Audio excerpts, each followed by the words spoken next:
eu encontrei esse site chamado Check.io. Basicamente é uma plataforma meio gamificada que se fala, né?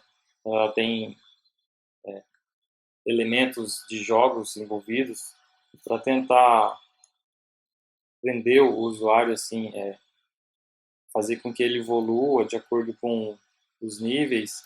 E essa plataforma eu achei muito bacana, acho que ela já tem uns 2 anos. E se você quer aprender uma linguagem de programação,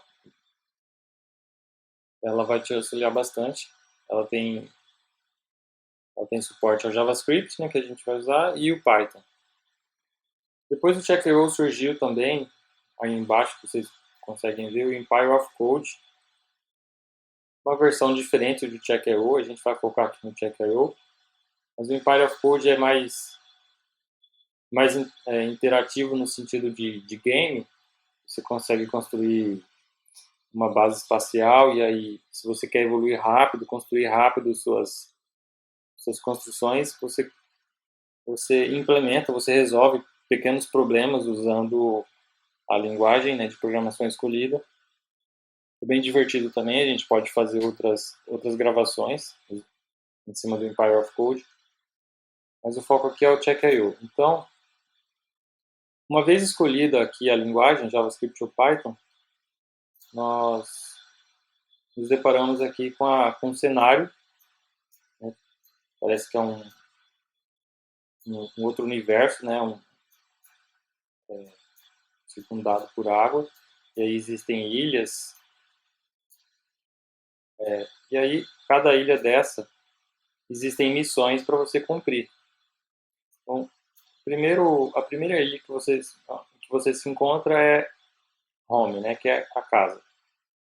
E se você entrar, clicar na ilha, você vai para a estação. Lá se encontram algumas missões que você deve cumprir, alguns objetivos que você deve atingir. Mas se formos pegar a partir desse ponto aqui de home, ele possui alguns problemas, já que de cara, quem não tem nenhum conhecimento básico, já é difícil. Então, eles implementaram uma nova ilha que chama Elementary. Se você voltar no mapa, ela fica do lado direito lá. E quando você clica na ilha lá, Elementary, você é levado para essa ilha com as missões que ela possui. Ela possui acho que umas 15 por aí. Umas 15 missões. Então, para começar, a primeira coisa, antes de começar a resolver os probleminhas aqui, resolver as missões, eu vou pedir para que vocês se cadastrem no site. Eu vou compartilhar aqui uma URL como se fosse uma turma, uma página com os integrantes do Code for the Win.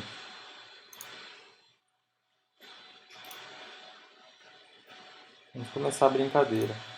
Então, aqui, ó, quando você entra na ilha do Elementary, vamos começar por essa ilha onde tem os problemas, as missões mais simples, que te ajudam a entender como que é a dinâmica do site. Vou pegar o primeiro problema aí, que é o FizzBuzz.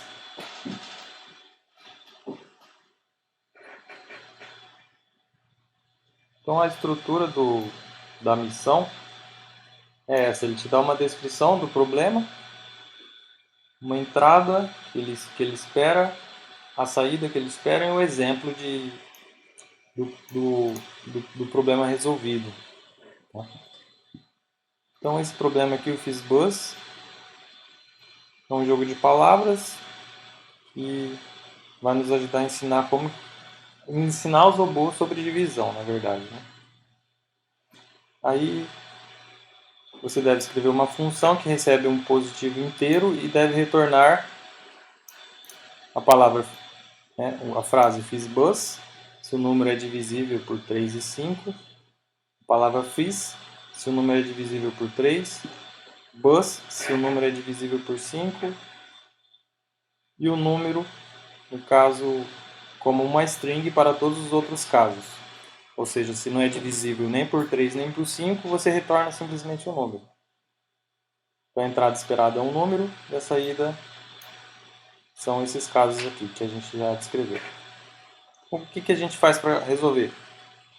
Então lá embaixo tem um botão Solve It, resolva isso, né? Ou na barra lateral, você clica no botão Solve It e aí ele vai te levar para a interface para resolver o problema.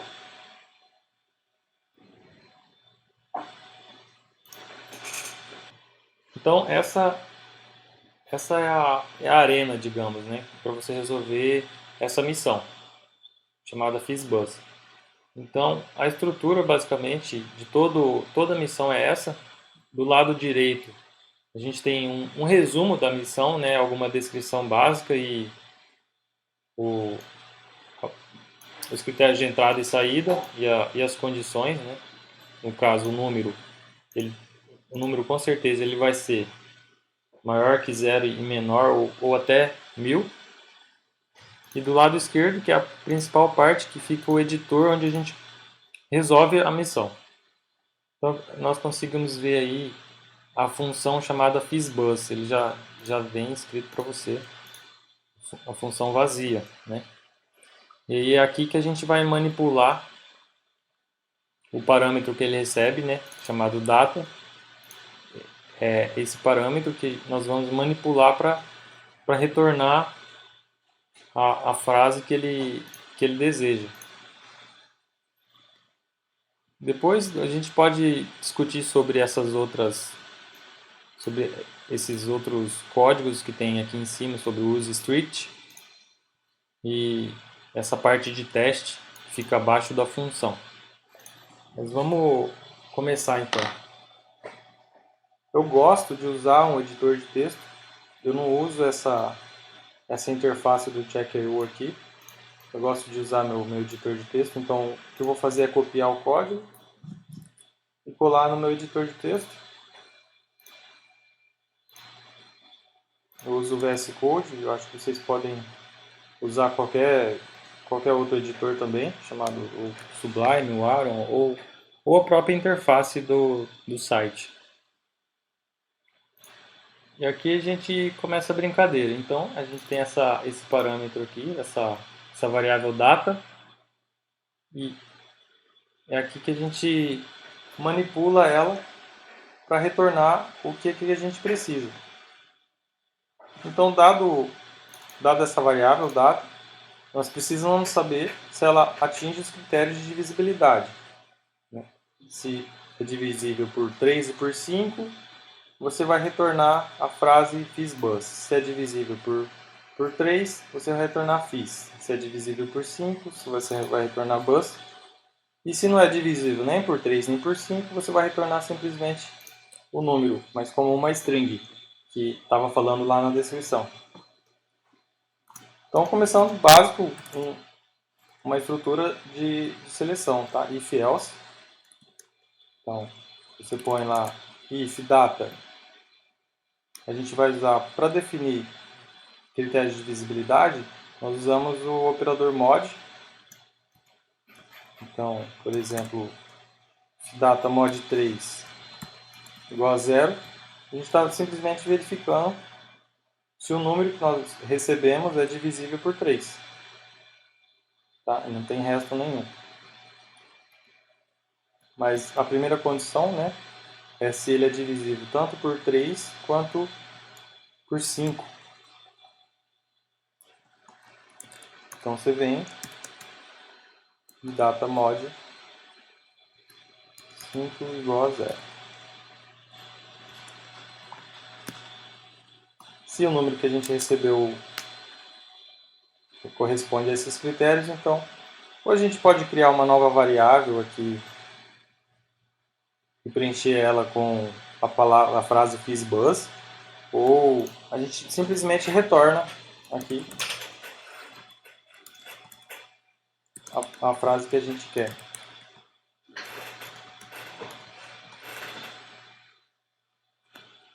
Ó, eu estou usando um plugin interessante chamado Coca, que ele faz as mágicas acontecerem.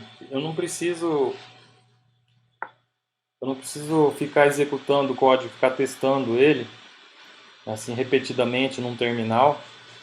Ele fica acompanhando, ele fica monitorando o meu código e já vai fazendo também os testes, porque é para isso que o código aqui abaixo da função serve, né? Existem algumas afirmações aqui que ele vai testar e verificar se essas afirmações estão corretas. Por exemplo, na primeira afirmação na linha 13, ele chama a função passando o número 15 e o resultado esperado, né, é a frase fiz bus. E caso não seja esse o resultado quando você entra com o número 15, ele te dá uma mensagem de erro aqui, né, que 15 é divisível por 3 e por 5. Ou seja, deveria retornar a frase fiz bus. E aí ele deixa destacado aqui para você que a segunda afirmação tem um erro, porque a gente não está tratando ela basicamente, né? O fizzbuzz, a função, ela entra com o número 6, e aí esse número 6 aqui não atende aos nossos critérios que a gente definiu aqui dentro da função. 6 não é divisível por 3 e por 5, só por 3. Então aí ele está retornando o número, né, quando deveria retornar a palavra fiz. Então vamos tratar esse caso. If data mod 3. Então a gente vai retornar fiz.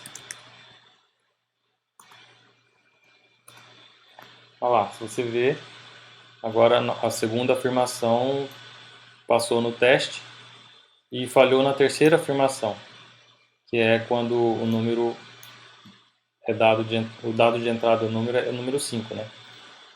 Ele espera a palavra bus, né, quando o número é divisível por 5, simplesmente. E a gente não está tratando. Então a gente vem aqui, é mais um if, e o nosso código vai ficar cheio de if, né?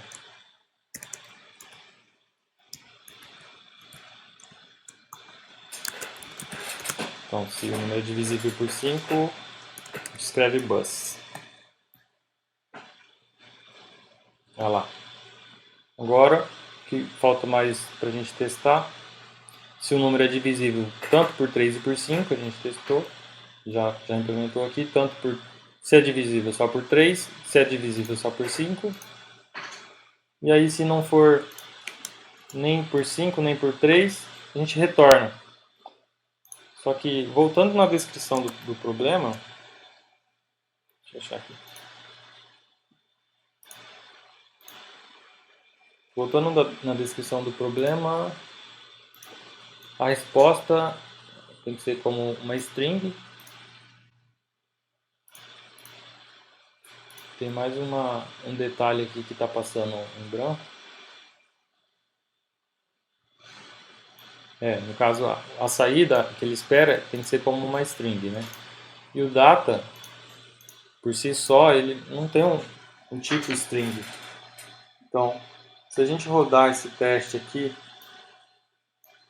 vai dar problema no último caso, quando não existe critério de divisibilidade e aí temos que retornar um número.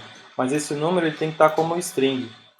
Então, para cumprir também esse critério, a gente chama a função toString. Alguém sabe certinho qual que é a função toString do JavaScript? Jacons? Oi. Tá certo? Tem que colocar o parênteses. Que é uma função, né? Essa é só ver. Aí, então a gente finalizou. Copiar isso aqui lá para a interface.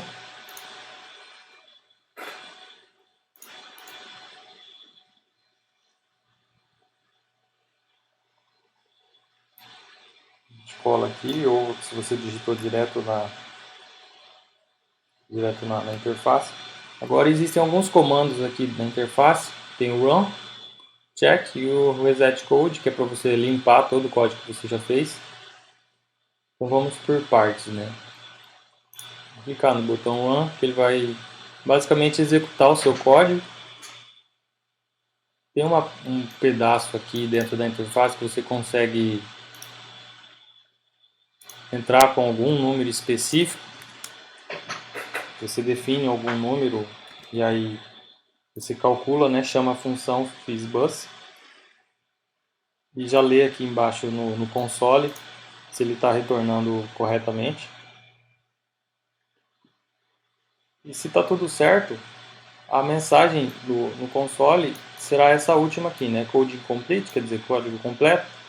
Clique para checar e analisar seus testes e ganhar alguns prêmios. Então a gente clica em check, se está tudo certo. E ele vai rodar aqui na parte da direita. Olha lá, foram 10 testes realizados. E aí aparece task solved, né? Tarefa realizada, missão cumprida. Depois disso, você pode publicar sua solução dentro da página. Você ganha alguns pontos a mais para você evoluir e poder liberar uma nova ilha, né? Uma nova estação com várias outras missões.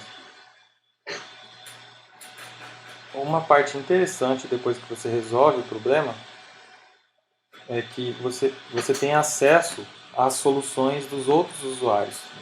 Tá?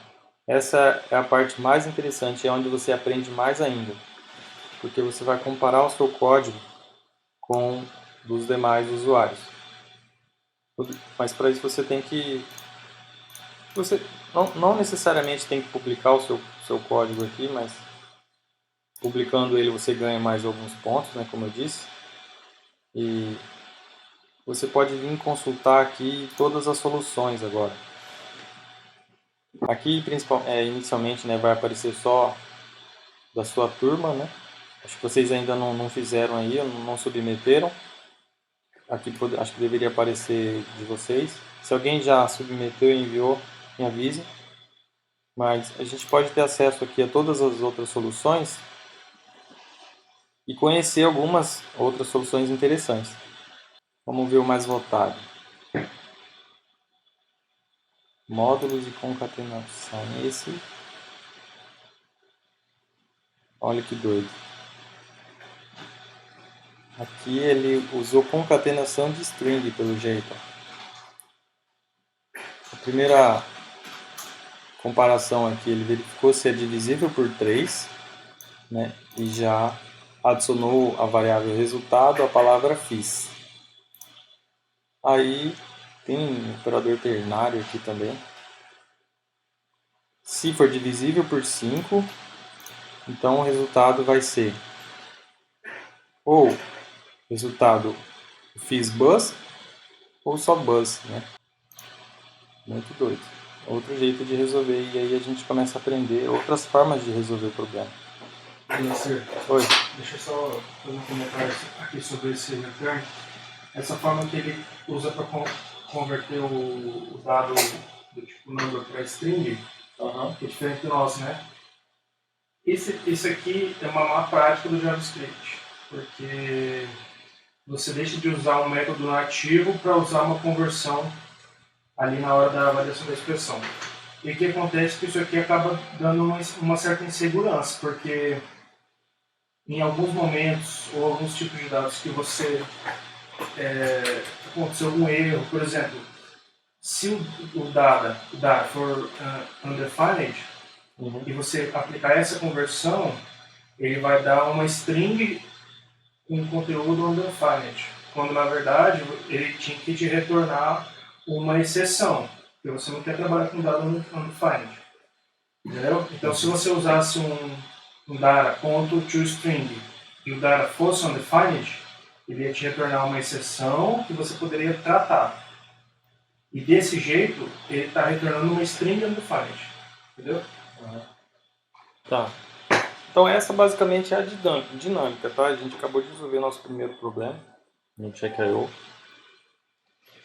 E aí eu gostaria que um próximo pegasse para resolver o próximo problema, aí com todos ajudando. E aí quem quiser se candidatar aí, compartilhe a tela para a gente ir resolvendo junto. O próximo da lista.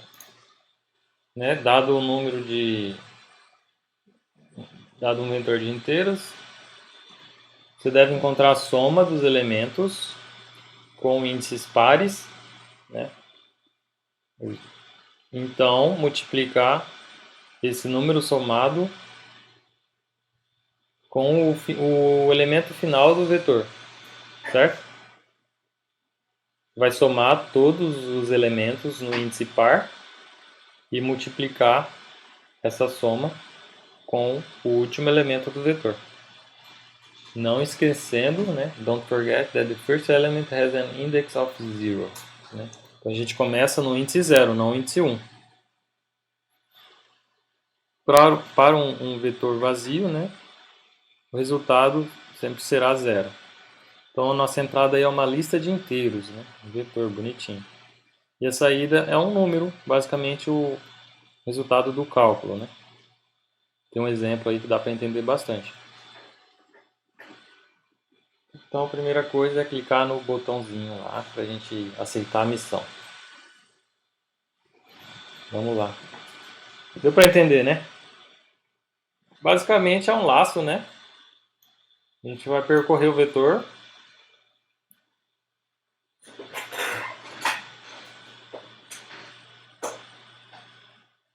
Isso. Não, se você clicar, acho que não vai acontecer nada.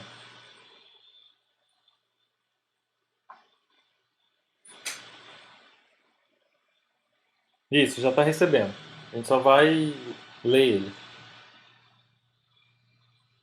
Então, a primeira coisa, eu acho que é criar uma variável, né? Uma variável que vai receber os nossos cálculos, né? A soma e a multiplicação, né? E a gente não quer usar a mesma variável que tem um vetor para fazer isso. Então, você pode começar declarando uma variável resultado. Tipo, então coloca aí. Você pode usar let, né? Let resultado.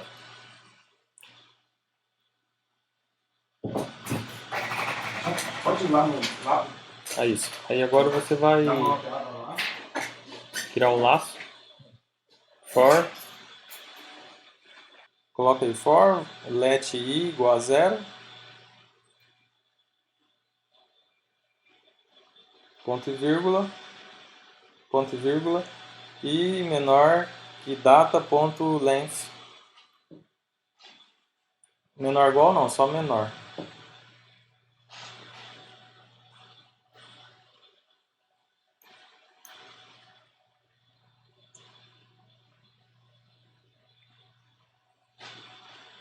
Não precisa, eu acredito que é um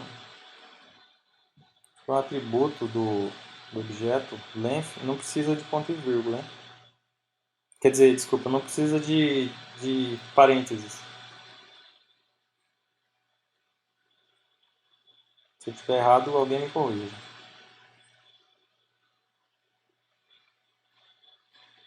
A gente quer andar pelos índices pares.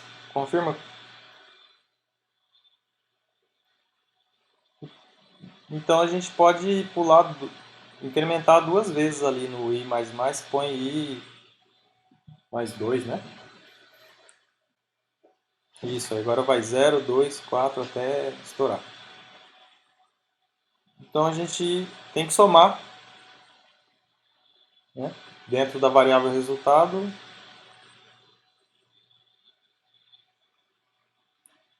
data na posição i.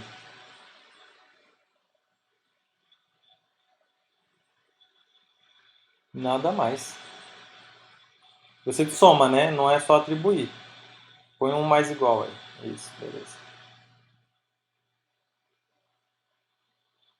E aí agora só fora do laço, né? Fora do laço a gente multiplica pelo elemento no último índice do vetor. para o vetor vazio. A gente pode tratar isso. Pode fazer um if lá em cima.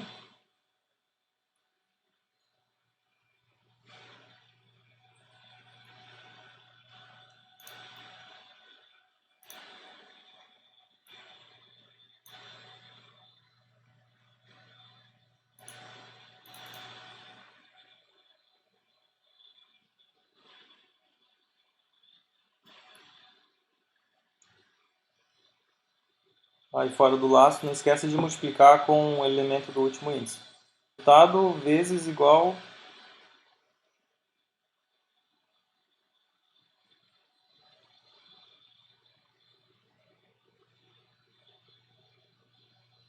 Não, você está multiplicando pelo comprimento do vetor, não pelo último elemento do vetor.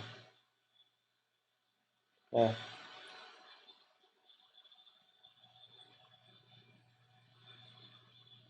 Como que você vai acessar essa posição?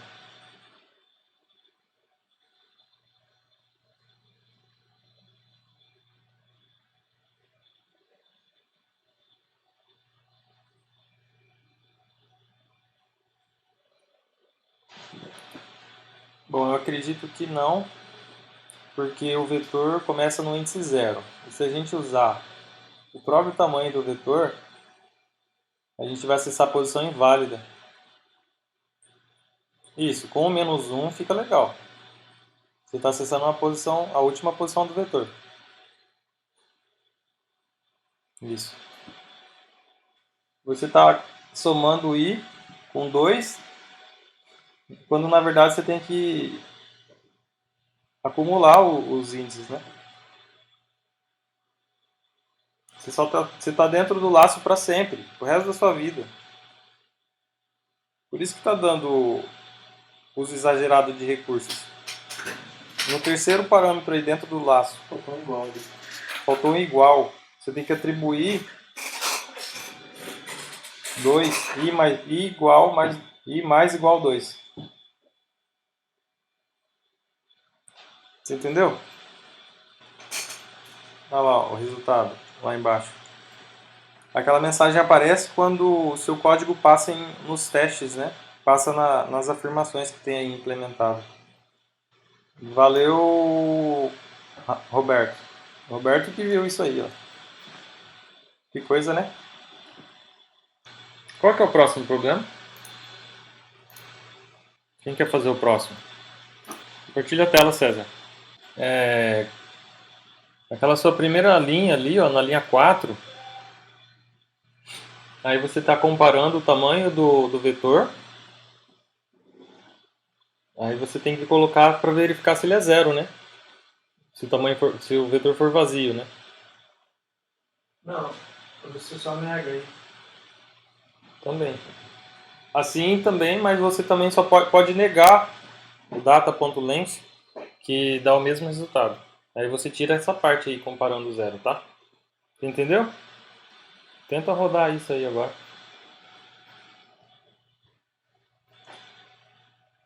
Porque qualquer tamanho do vetor, se você tirar a negação aí, ele, ele vai retornar zero quando o vetor não vai estar vazio.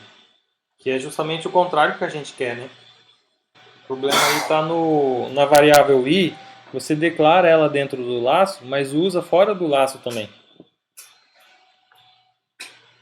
É o problema que o LED tem um escopo igual. Consegue. Não, você pode declarar com var aí. Você pode colocar var. Dentro do laço aí dá pra... É o escopo global, né? É o escopo da função. Não, mudou o erro. Você está retornando null. Depois que sai do laço, você está multiplicando o resultado por data na posição i, só que a posição i não existe mais no laço. Entendeu? Porque você já está indo até a última posição dentro do laço. Você está acessando posição inválida, né? Então acessa o último elemento do vetor daquela forma, data.length menos 1. Agora você já pode submeter o código. Quando ele dá o code complete ali, tá tudo certo aparentemente. Beleza. Vocês querem encerrar por aqui ou vamos fazer mais um? Qual que é o próximo aí da lista? Eu posso compartilhar aqui. Compartilhei a tela agora. Vocês conseguem visualizar? Então vamos lá. Mensagem secreta. Você já tentou enviar uma mensagem secreta para alguém sem usar o serviço postal? Você poderia usar jornais para dizer seu segredo. Até se alguém encontrar sua mensagem, é fácil apagá-la, né? E dizer que isso é paranoia e que você está uma teoria da conspiração, dizer que a pessoa está doida, né? Uma coisa assim. Então, uma das formas mais simples de esconder uma mensagem secreta é usar capital letters, né? Letras maiúsculas, basicamente. Então, vamos encontrar algumas dessas mensagens secretas. Dado a chunk of text, o que é chunk? Um pedaço, né? Um trecho. Dado um trecho de texto, junte todas as letras maiúsculas em uma palavra, de maneira que elas apareçam, da ordem que elas aparecem no texto, né? Não mudar a ordem das letras. Vou dar um exemplo. O exemplo tem o texto aí, how are you? É ok, low ou lower? Oh. Então ele seleciona, basicamente o nosso algoritmo, né, para decifrar a mensagem secreta é selecionar as letras em maiúsculo. A mensagem, a saída, né, que ele espera é a mensagem secreta, como uma string ou uma string vazia, se no caso não tiver nenhuma letra maiúscula na frase, a string sai vazia. Então é interessante. Vamos ver. Vamos resolver então. Copiar esse código aqui para o meu editor. Então, basicamente é manipulação de string aqui, né? Acho que a primeira coisa a se fazer ele dá a frase já. A gente tem que analisar letra por letra.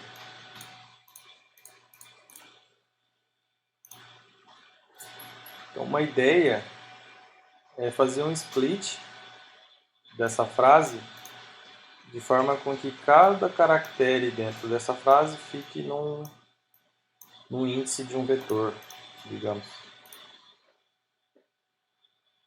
Dessa forma.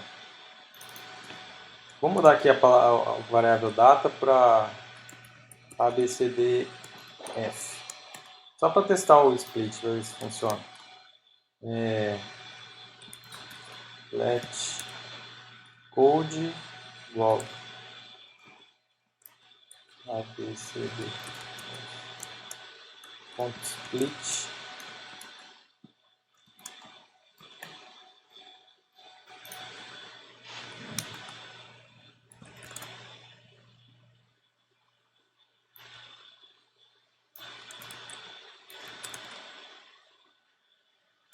Olha lá, outro, a diferença a mágica, né, na verdade, do plugin é que você digita a variável e ele já ele te mostra o seu conteúdo, cara.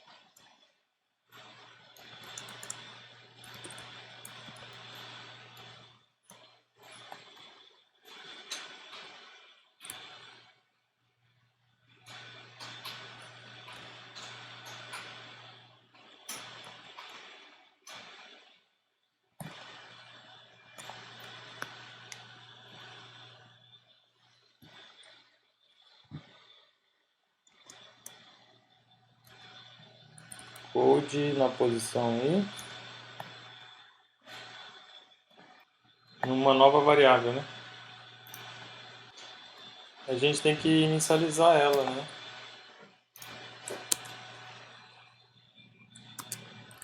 Text code i.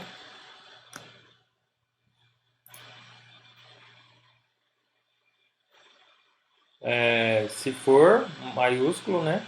Ele separa bonitinho, né? Mas tem, né? Espaço, interrogação. Então a gente tem que ver na tabela, comparar o código ASCII, né? O split basicamente ele divide o conteúdo da variável, string. o conteúdo da string, né? Divide o conteúdo da string em pedaços baseado nessa restrição aqui. Por exemplo, se eu colocar qualquer outra palavra aqui dentro desse parâmetro, ele vai dividir minha frase. Quando ele vê um H, ele vai pegar tudo que veio antes daquele H e colocar no índice do vetor. E tudo que vier depois daquele H, até encontrar um novo H, ele vai pôr em um outro índice. Então, como a gente não quer restringir por palavras, a gente põe aspas simples aqui e ele vai dividir a cada caractere. Entendeu? Então, acho que aqui o segredo, como existem... Não dá para comparar tudo com... Basicamente, se o caractere é maiúsculo ou minúsculo, porque existem caracteres especiais, né? Então, o que a gente tem que fazer tem que ser ignorado, Só letras maiúsculas. E se a gente usar a tabela ESC, pegar o código dos caracteres e ao invés de comparar se é maiúsculo, comparar se o código está no intervalo das palavras, das letras maiúsculas. Porque elas são sequenciais, né? Mas a tabela ESC ela não é padronizada. Ela só é padronizada até o 127. Mas a gente só precisa das letras, Deixa eu ver. das letras maiúsculas. Pode ser. Começa do 65 até o 90. As letras maiúsculas? Isso.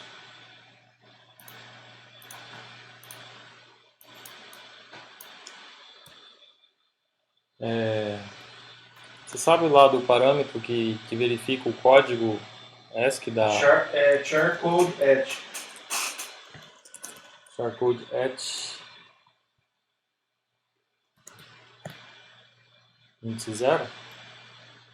Não, índice 0 ele vai pegar do... Peraí.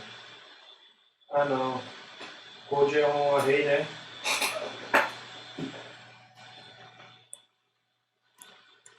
Então, eu acho que você não precisa dar esse split aí. Precisa. Não, pô, por quê? Porque a gente está verificando letra a letra. Sim, mas pelo Charcode Edge você pode percorrer letra a letra. Justamente esse 0.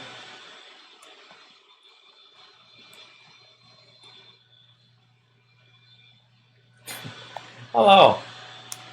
Ou a gente... Como que é? A gente percorre... Como que é, Jacons? A gente percorre...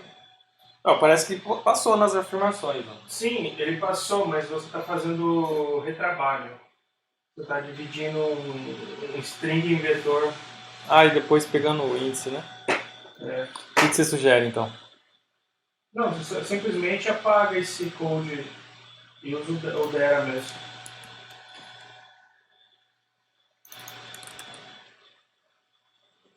Aí aqui... Mas como que eu vou... E o laço? O laço você vai dar o charcode edge na posição i.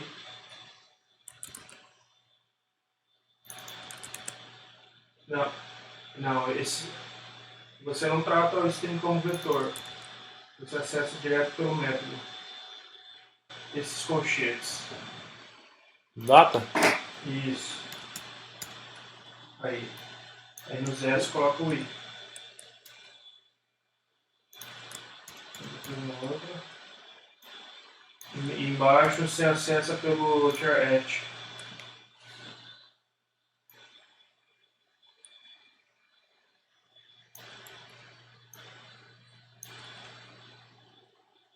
Não, aqui tem que tirar o code.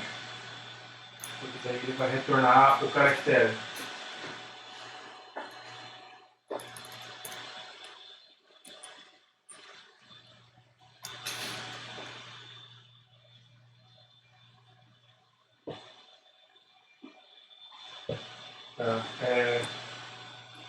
Bem, assim funciona. Tem mais alguma restrição, não tem não? Quando não tiver nenhuma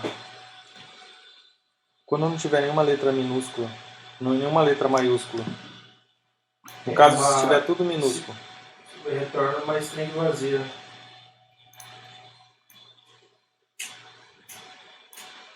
Aqui tem um teste aqui já, né? Aqui já tem um caso, quando não tem letras minúsculas, o resultado é vazio. Então vamos lá, vamos rodar isso aqui.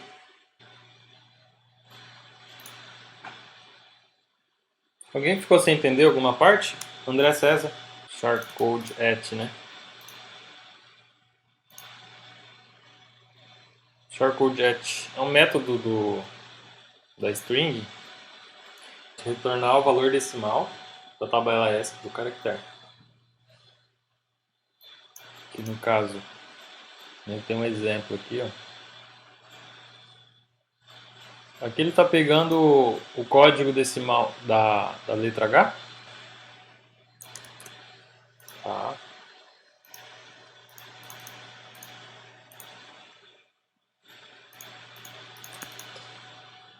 Conseguiu entender?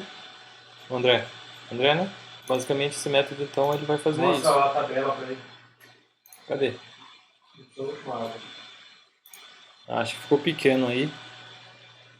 Dá pra... Olha lá, ó. O A, o caractere A, ó, o valor decimal dele é 65.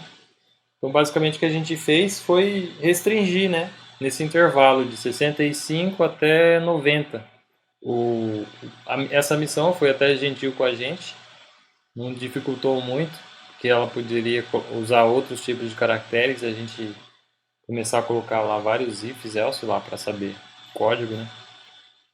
Ainda bem que então que o código utilizado na mensagem secreta é sequencial aqui na tabela S, então facilitou um pouco. Então acho que é isso, né? Dá para encerrar, tá? Porque eu acho que ele não tá pegando o áudio de vocês.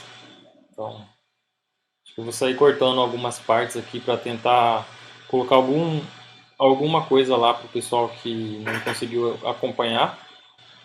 O que eu posso sugerir também, depois até nós criarmos uma lista de links úteis, de referências que o pessoal pode usar, com livros, com sites. Um dos exemplos de sites interessantes para ir aprendendo do zero mesmo é o Free Code Camp. Lá ele possui várias tecnologias, nenhuma delas é o JavaScript. Então você pode começar lá pelo básico do JavaScript, ele vai te dando desafios para você ir resolvendo. Por exemplo, o primeiro básico aqui é para você começar comentando um código JavaScript, entende? Fecha lá o laboratório então, e aí você vai evoluindo